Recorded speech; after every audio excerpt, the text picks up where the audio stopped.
when people hear abortion and what we've grown up with, what we've known as abortion, we know abortion only happened when somebody wants to terminate a pregnancy, right?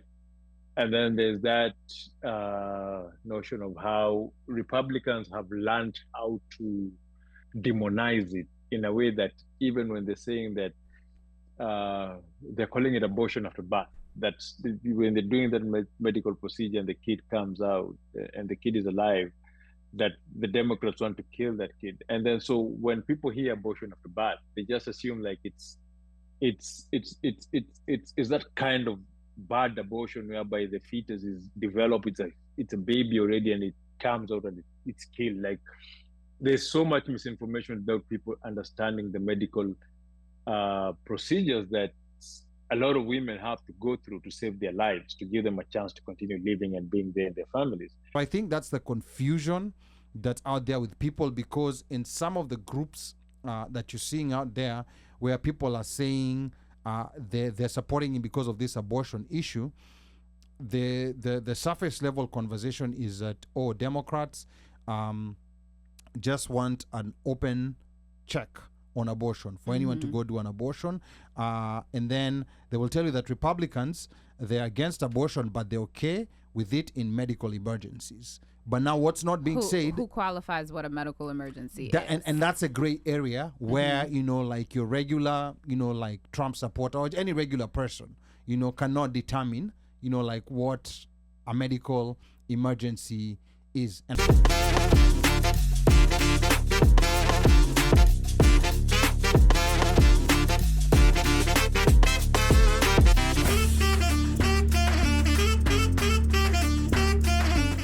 what's his actual position on abortion? Because you will remember that during I think it was like a year or 2 years ago when Roe versus Wade was overturned. Right. Let's talk about the Dobbs decision. He talks about the fact that he's the one who put these judges in place and that it was and before his we success. get there, for maybe just those who are not familiar with the Dobbs decision, there was a ruling in the early 70s where abortion was made permissible. Like no states could create laws against abortion, which is what's called Roe versus Wade. So in this other case, this other ruling that overturned it, it meant that now states were free to pass laws as they pleased on matters of abortion. So back to you, Annette. Right. So initially what Trump said was that it should be a state's issue. Like basically he was not owning it himself from his own terminology. He said this should be a state's issue. The state should be able to decide.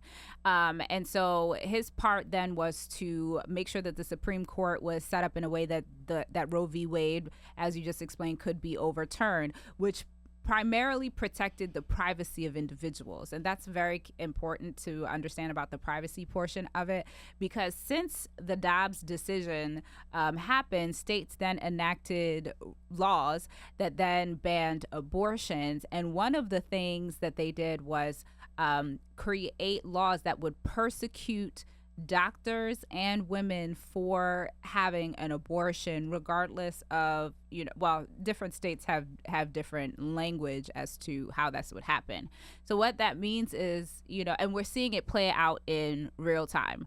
I don't like the idea of legislation being experimentative in a way that can cause people to die. As recently as 2 days ago, I think it was an 18-year-old girl went to the emergency room 3 times. I'm not remembering which state it was, but she wanted to get help from medical professionals because she was having complications with her pregnancy.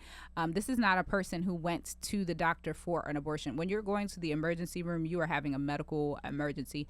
She died.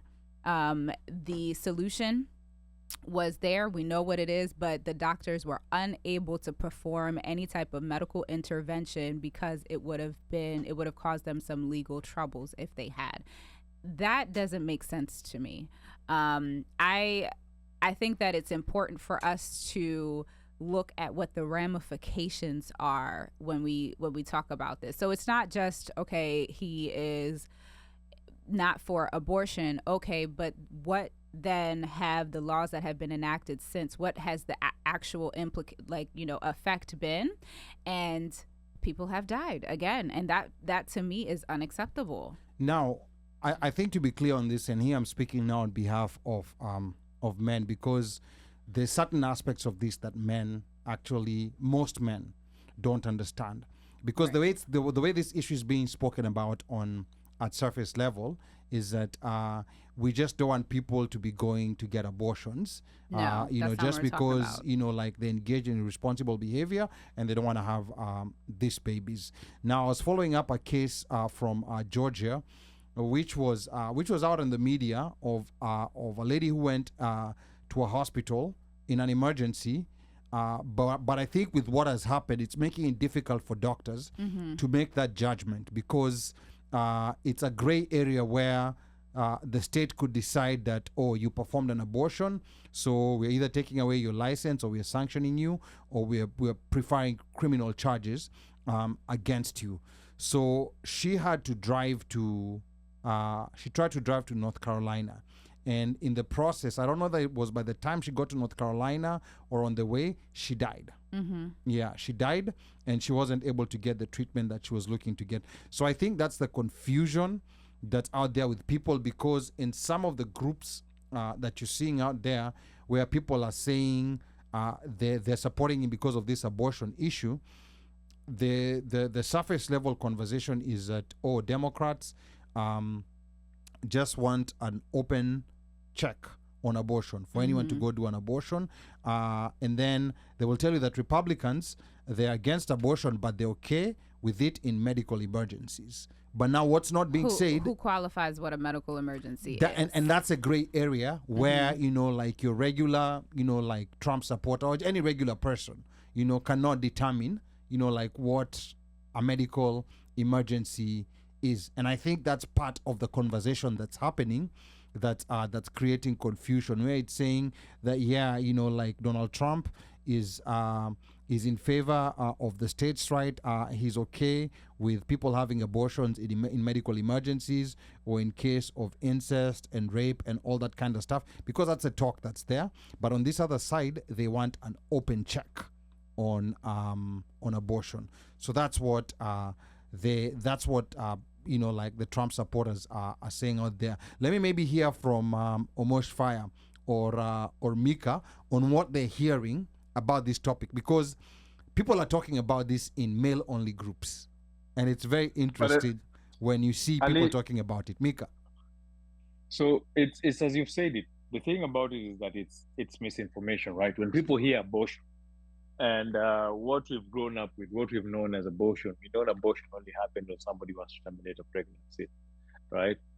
And then there's that notion of how Republicans have learned how to demonize it in a way that even when they're saying that they're calling it abortion after birth, that's when they're doing that medical procedure and the kid comes out and the kid is alive, that the Democrats want to kill that kid. And then so when people hear abortion after birth, they just assume like it's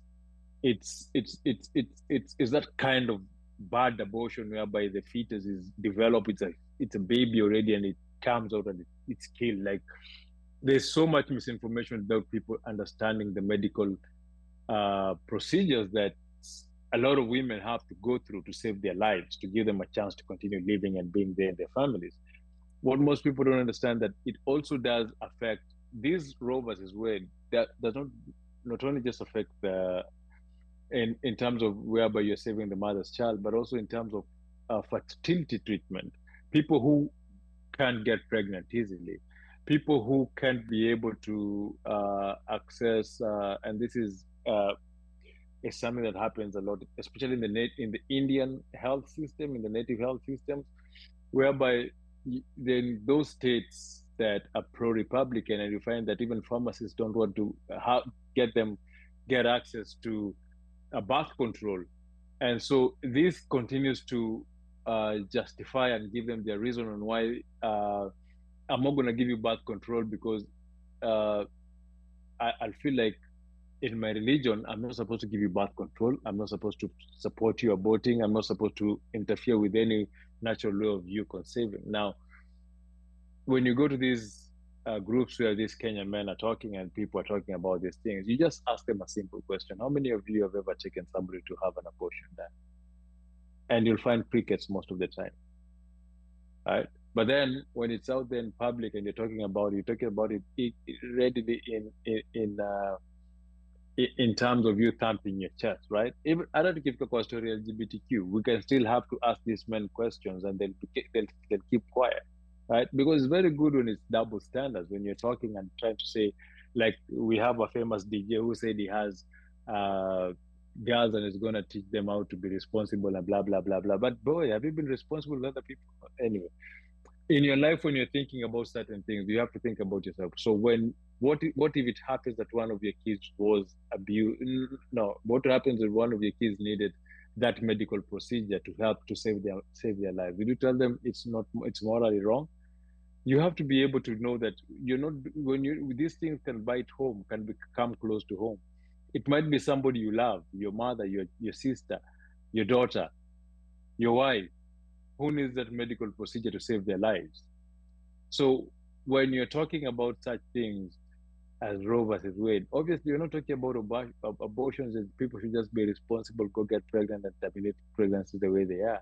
But then again, if somebody doesn't want to keep a kid because of the economic reasons, they feel they're not ready, they don't want children, it's their choice.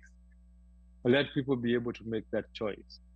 Just the way it was their choice to go and do whatever they did, and as in we should not, in this life, we need to learn that we cannot live in a world whereby you cannot offend people and you cannot you can please everybody. Okay. Everybody has their reason why they do things, as long as it's not affecting you personally. We should learn how to keep away from how people live and make their decisions. So when you come and want to force your ways on them in an oppressive kind of way, it's not the right thing. So before you're happy about Roe versus Wade, you're happy about this guy supports abolishing of abortions, think about what if it's a medical procedure that somebody you care about needs to have that procedure. Okay, asante sana Mika. Wow. Yeah,